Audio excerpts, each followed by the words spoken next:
President John F. Kennedy was fatally shot on November 22, 1963, as his open-top limousine glided through Dallas's Dealey Plaza. Within hours, Dallas police arrested and charged a young New Orleans native, Lee Harvey Oswald, who worked in a building overlooking the plaza, situated just where Kennedy's car had to negotiate a sharp turn. Eyewitness accounts differed about the origin and number of shots, but a substantial majority of onlookers, including both civilians and law enforcement, believed initially the shots had come from in front of the vehicle, not the rear, the side of the Texas Schoolbook Depository building where Oswald worked at the time Kennedy was struck. By the next day, authorities were actively dispelling speculation about multiple shooters, adamantly insisting that they had the lone wolf culprit. Oswald emphatically denied having shot anyone, but before he could expound on his innocence, he was murdered on November 24th while in Dallas police custody by nightclub owner Jack Ruby, who maintained long-standing friendships with both Dallas police and organized crime. Despite compelling reasons to dig further, the lone wolf narrative almost immediately became the official story, reinforced by the September 1964 Warren Commission report and thereafter proclaimed true by the national media. This simplistic account of what happened that awful day in Dallas is not accepted by many Americans today. A late 1970s investigation by a House panel was longer, better resourced, and was a far more rigorous investigation than the Warren Commission, and it concluded, quote, that a conspiracy was probably involved, end quote. Had they known about the incident we're going to talk about today, they might not have used the word probably.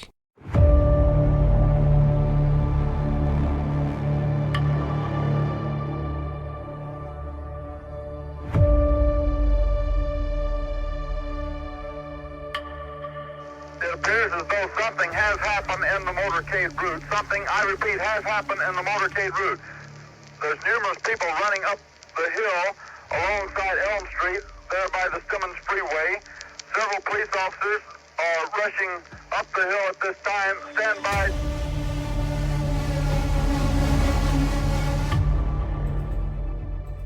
From Dallas, Texas, the flash, apparently official, President Kennedy died at 1 p.m. Central Standard Time, some 38 minutes ago.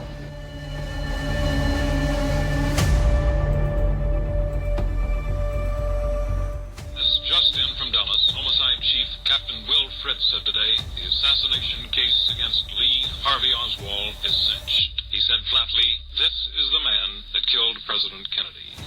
24-year-old Lee Harvey Oswald.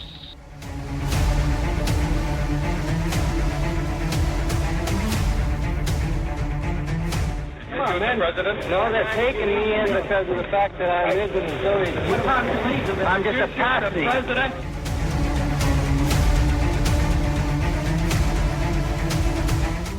Been shot. He's been shot. Lee Oswald has been shot. There's the man with a gun.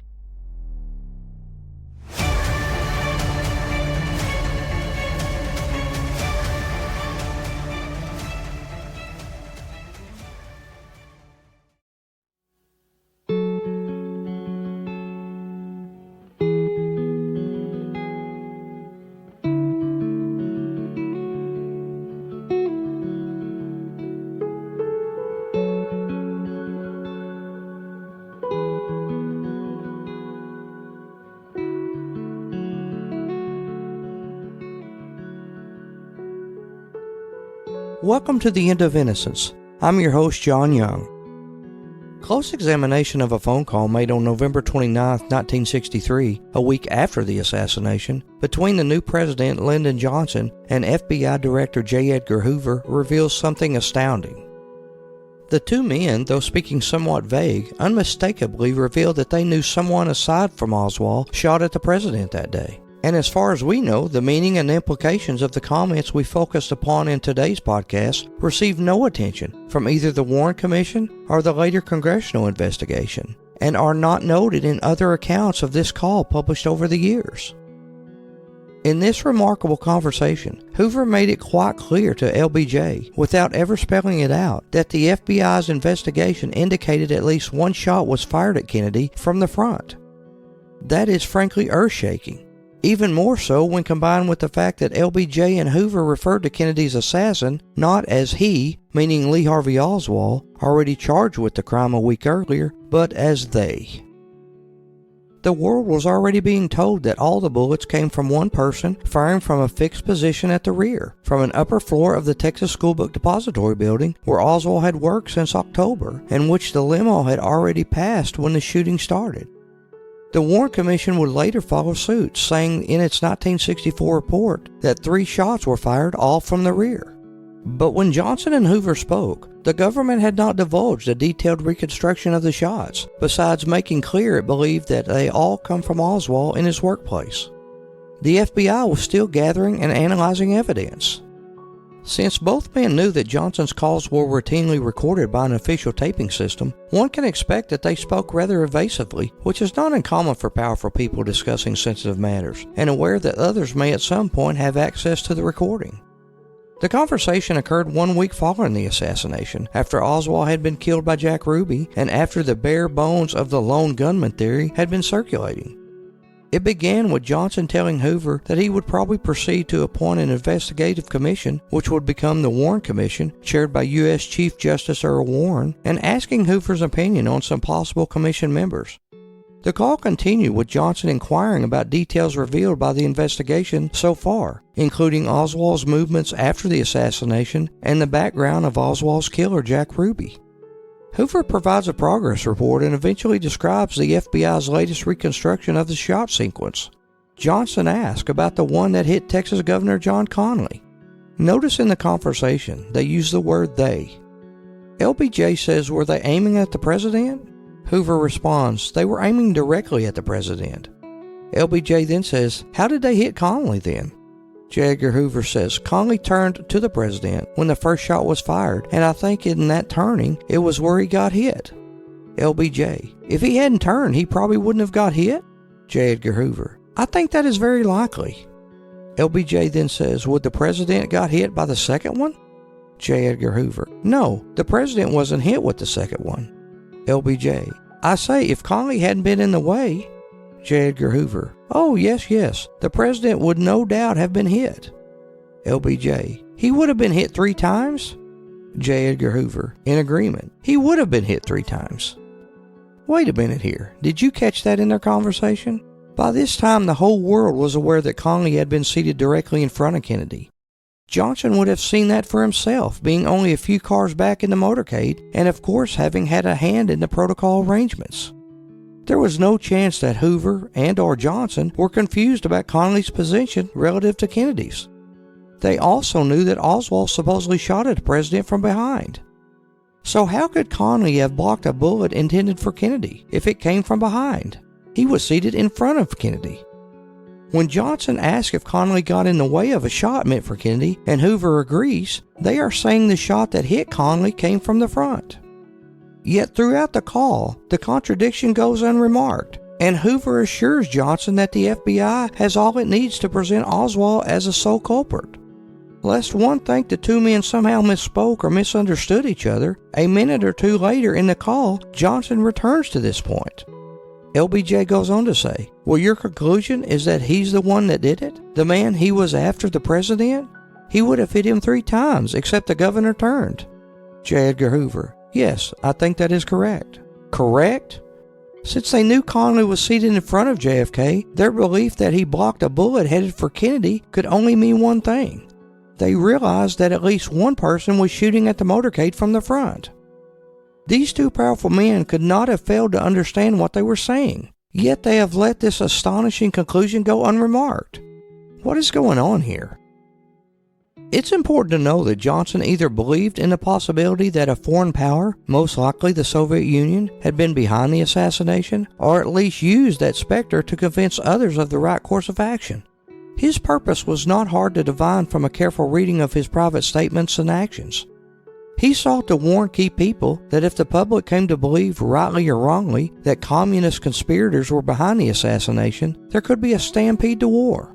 Much better for the assassination to be neatly wrapped up and a domestic individual persuasively made out to be the sole culprit. Avoiding spiraling dangers and even nuclear war could depend on it. Combining that with the new public suspicion over why Oswald himself was silenced, well, then it didn't take much for others, including Hoover, to get with a plan. Investigate fast, explore, and blunt any loose ends and be done with it. Medical evidence proved that John Connally was shot in the back. If he were twisted around, looking at Kennedy when shot, as LBJ and Hoover agreed, then depending on how far he had turned, that shot most likely would have come from the front of the motorcade, and that would not have been Lee Harvey Oswald. Here's the actual call between the new President Lyndon Johnson and J. Edgar Hoover on November 29, 1963. Notice in the first few seconds of the conversation, Lyndon Johnson is deeply concerned about an investigation into the president's murder, especially an investigation where he couldn't handpick the investigators. Notice Johnson tells J. Edgar Hoover that he would like to get by with just Hoover's report. Why is this? Because he had Hoover in his back pocket and he could control the outcome of the investigation. Notice Johnson says he wants to get people in there that he can handpick. And then Hoover has the audacity to say that any such investigation other than his would be a three-ring circus. How ironic, because that's exactly what the Warren Commission turned out to be. Yes. J. Edgar Hoover on 2192. Are you familiar with this proposed group that they're trying to put together on this study of your report and other things? Two from the House, two from the Senate, somebody from the court, a couple outsiders. No, I haven't heard of that. I've seen the reports on the Senate investigating committee that they've been talking about. Yeah, well, we think if we don't have, I want to get by just with your file and your report. I think it'd be very, very bad to have a rash of investigations. Well, the only way we can stop them is probably to appoint a high-level one to evaluate your report. Yeah. And put somebody that's pretty good on it from that I could select out of the government and tell the House and Senate not to go ahead with the investigation. Yes. Because they get up there and get a bunch of television going, and I thought it'd be bad. It'd be a three-ring circus. Notice the first person that Johnson suggests for this investigative group, which would later become known as the Warren Commission, is Allen Dulles. Allen Dulles hated President Kennedy because Kennedy fired him after the Bay of Pigs debacle. And now Johnson wants him to help investigate the president's murder? What a joke. What do you think about Allen Dulles? I think he would be a good man. What do you think about John McCloy? I'm not as enthusiastic about McCloy. I knew him back in the when Patterson's down here, secretary thing. He's a good man, but I'm not so certain as to the matter of the publicity that he might seek on it. Mm-hmm. What about General Nordstrom? A good man. I guess Boggs has started in the House. I thought maybe I might try to get Boggs and Jerry Ford in the House, maybe try to get Dick Russell and maybe Cooper in the Senate. Yes, I think so. I don't know. You know anything? Any reason? Just talking to me and you can talk like brothers. Yes. No other reason. Any reason? Any there? I thought Russell could kind of look after the general situation and see that the states and their relations. Russell would be an excellent man. And I thought Cooper might look after the liberal group. Cooper from Kentucky. Oh, yeah, Cooper. So they wouldn't think that he's a pretty judicious fellow, yeah. But he's a pretty liberal fellow. Yes. I wouldn't want Javits or some of those fellows on it. Javits plays the front page. Cooper's kind of border state. Yes. It's not the South. It's not the North. That's right. Do you know Ford from Michigan? I know of him, but I don't know him. All right. I saw him on TV the other night for the first time. He handled himself well on that. You know Boggs? Yes, I know Boggs. He's kind of off of the resolution. Yes, I know him.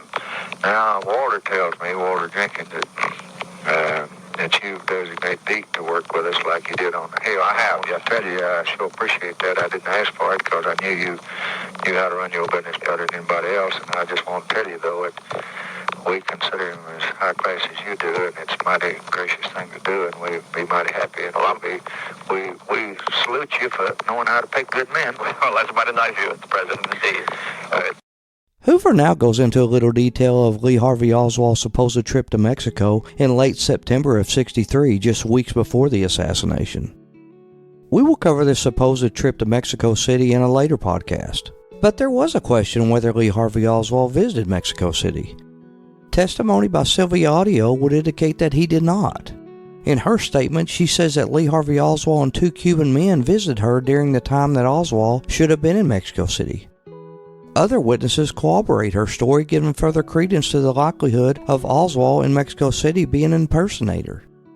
The CIA claims to have photos of Oswald at the embassy in Mexico City. You can go online and see for yourself. It is clearly not Lee Harvey Oswald. The CIA never did come forward with alternate pictures from their surveillance. We hope to have this thing wrapped up today, but we probably won't get it before the first of the week. This angle in Mexico is giving us a great deal of trouble because the stories there of this man, Oswald, getting $6,500 from the Cuban embassy and then coming back to this country with it. We're not able to prove that fact. The information was that he was there on the 18th of September in Mexico City, and we are able to prove conclusively he was in New Orleans that day. Now then they changed the date. The story came in changing the date to the 28th of September, and he was in Mexico City on the 28th. Now the Mexican police have again arrested this woman, Duran, who's a member of the Cuban embassy, and we'll hold her for 2-3 more days. And we've got to confront her with the original informant who saw the money pass, so he says, and we're also going to put the lie detector test on him. Meantime, of course, Castro's hollering his head off. Can you pay attention to those lie detector tests? I would not pay 100% attention to them. All that they are is a psychological asset in an investigation. I wouldn't want to be a part to sending a man to the chair on a lie detector. For instance, we have found many cases where we've used them and in a bank where there's been embezzlement, and a person will confess before the lie detector test is finished, more or less fearful of the fact that the lie detector test will show them guilty. Psychologically, there's that advantage because it's a misnomer to call it a lie detector, because what it really is, it's the evaluation of the chart that is made by this machine, and that evaluation is made by a human being, and any human being can be apt to make a wrong interpretation. So I would not myself go on that alone. If, on the other hand, if this fellow Oswald had lived and had taken the lie detector test, and it had shown definitely that he had done these various things, together with the evidence that we very definitely have, it would have just added that much more strength to it. There's no question, but that he is the man now with the fingerprints and things that we have. The conversation then turns to Jack Ruby.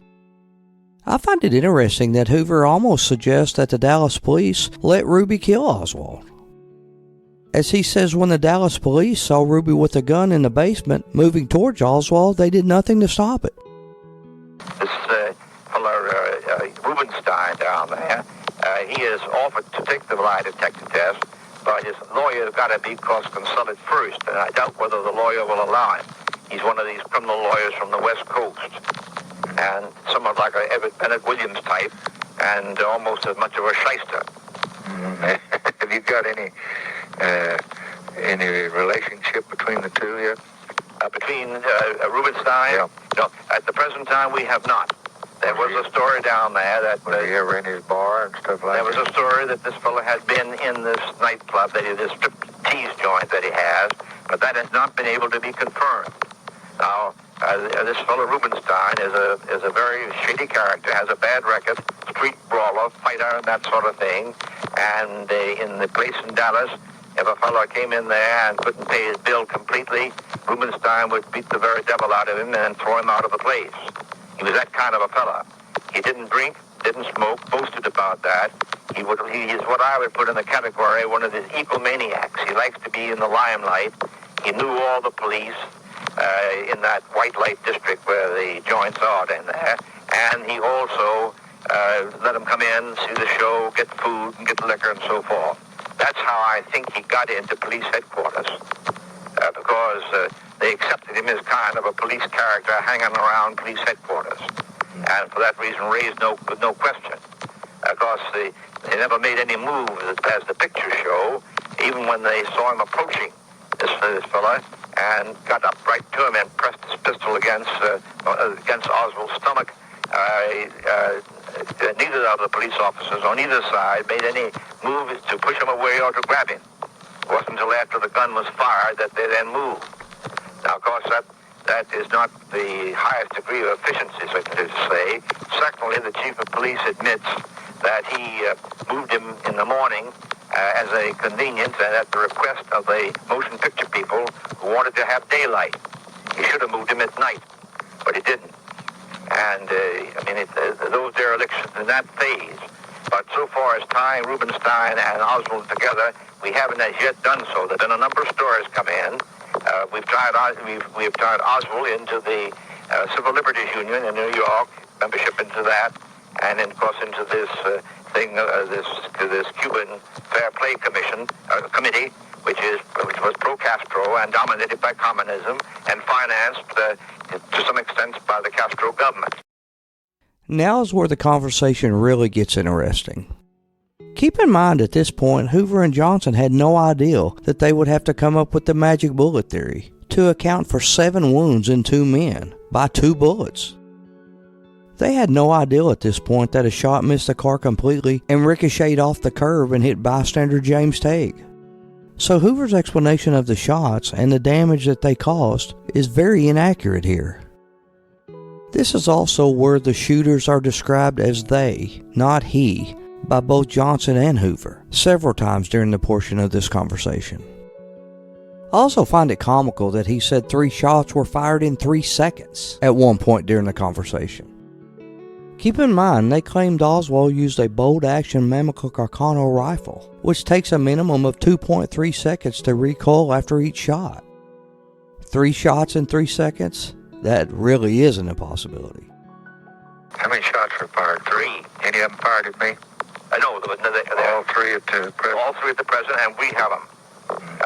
2 of the shots fired at the president were splinted, but they had characteristics on them so that our ballistic expert was able to prove that they were fired by this gun. The 3rd shot, which hit the president, he was hit by the 1st and the 3rd. The 2nd shot hit the governor. The 3rd shot is a complete bullet that wasn't shattered, and that rolled out of the president's head. It tore a large part of the president's head off. And in trying to massage his heart at the hospital, on the way to the hospital, they apparently loosened that, and that fell onto the stretcher, and we recovered that, and we have that, and we have the gun here also. Were they aiming at the president? They were aiming directly at the president. There's no question about that. This telescopic lens, which I've looked through, it brings a person as close to you as if they were sitting right beside you. And we also have tested the fact that you could fire those 3 shots that were fired within 3 seconds. Were they aiming at the president? They were aiming directly at the president. Were they aiming at the president? They were aiming directly at the president. They.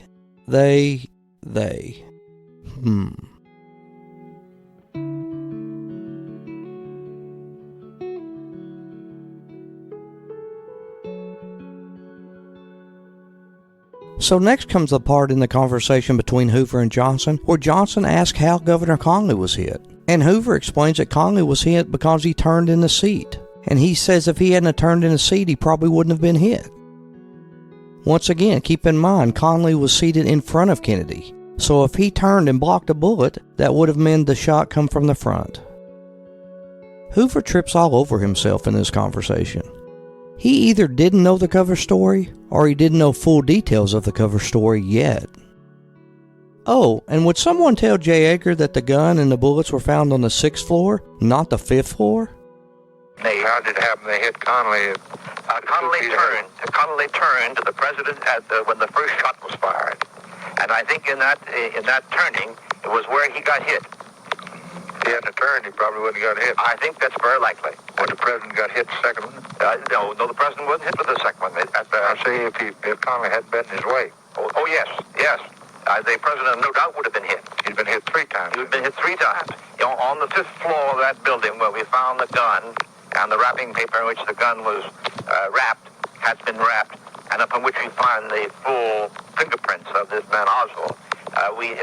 On that floor, we found the 3 empty shells that had been fired, and 1 shell that had not been fired.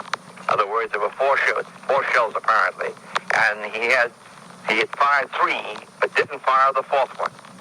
He then threw the gun aside and came down, and at the entrance of the building, he was stopped by a police officer, and some manager in the building told the police officer, well, he's all right, he works for you, you needn't hold him. So they let him go. That's how he got out. And then he got on a bus.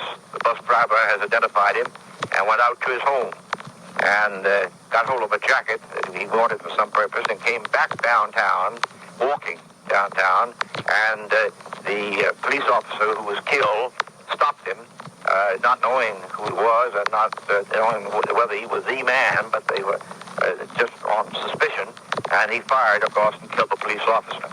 Then he walked about... You can prove that? Oh, yes, we can prove that. Then he walked about another 2 blocks and went to the theater, and the woman at the theater window selling the tickets, she was so suspicious the way he was acting, and she said he was carrying a gun. He had a revolver at that time, with which he had killed the police officer. He went into the theater, and then she notified the police, and the police and our man down there went in there and located this particular man. We had quite a struggle with him. He fought like a regular lion, and he had to be subdued, of course, and it was then brought out and, of course, taken to the police headquarters. But he apparently had come down the 5 flights of steps stairway from the 5th floor.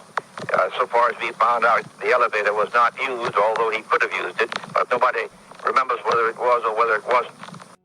In the next part of the conversation, Hoover describes Marina Oswald as being hostile. Marina Oswald was anything but hostile after the assassination. She was scared to death. They had threatened to deport her back to Russia, so she would do and say whatever they wanted. Now, there's one angle of this thing that I'm hopeful to get some word on today. This woman, his wife, has been very hostile. She would not cooperate. She speaks Russian and Russian only.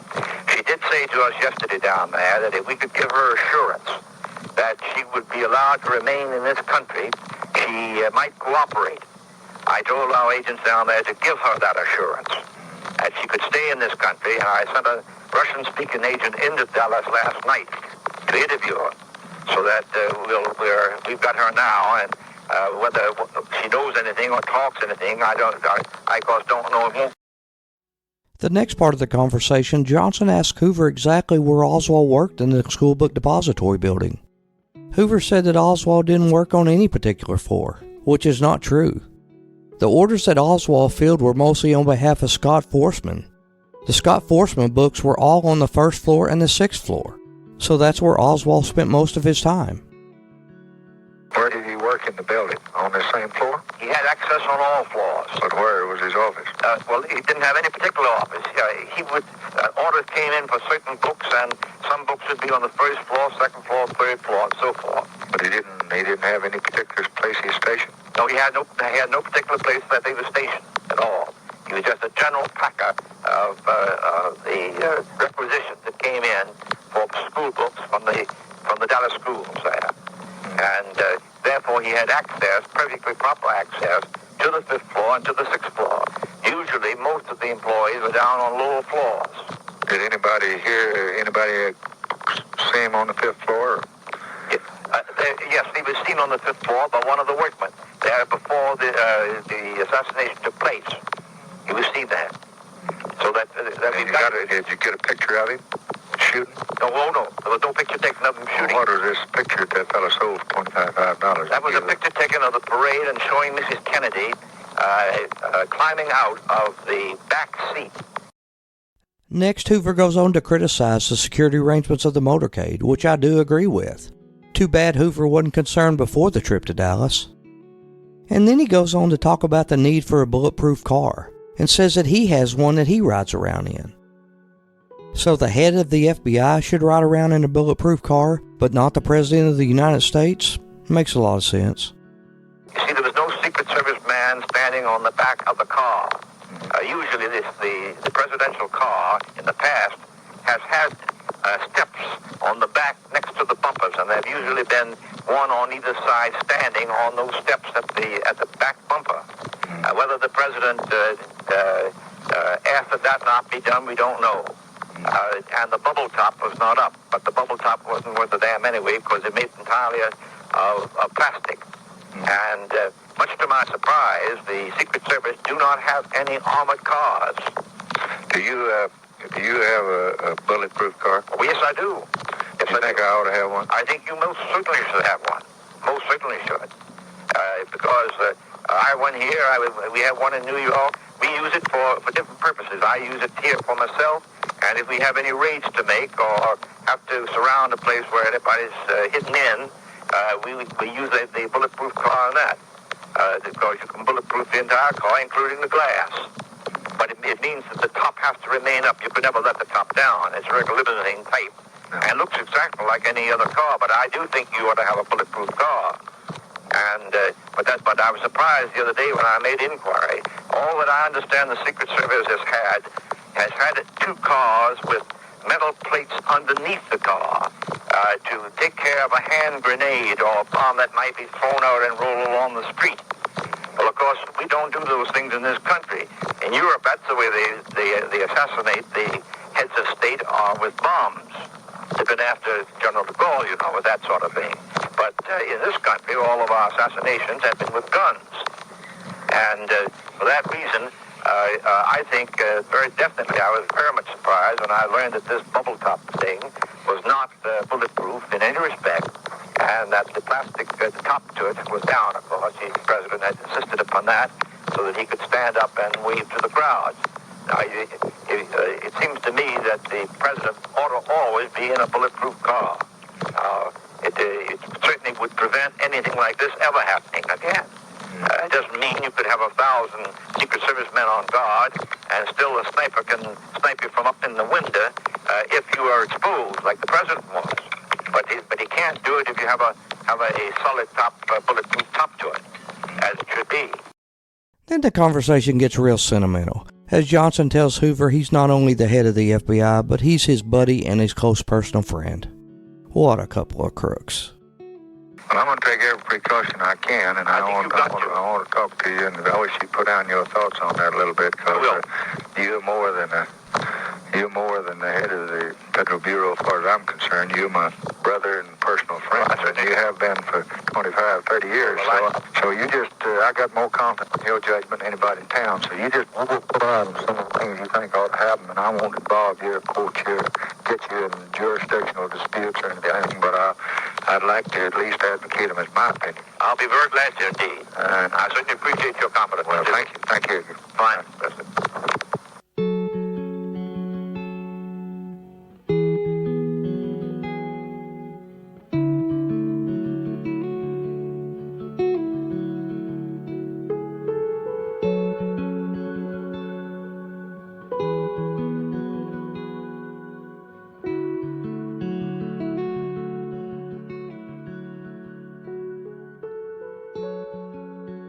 Next week on the end of Innocence, the JFK assassination, an echo from the past may corroborate the new JFK bullet claim.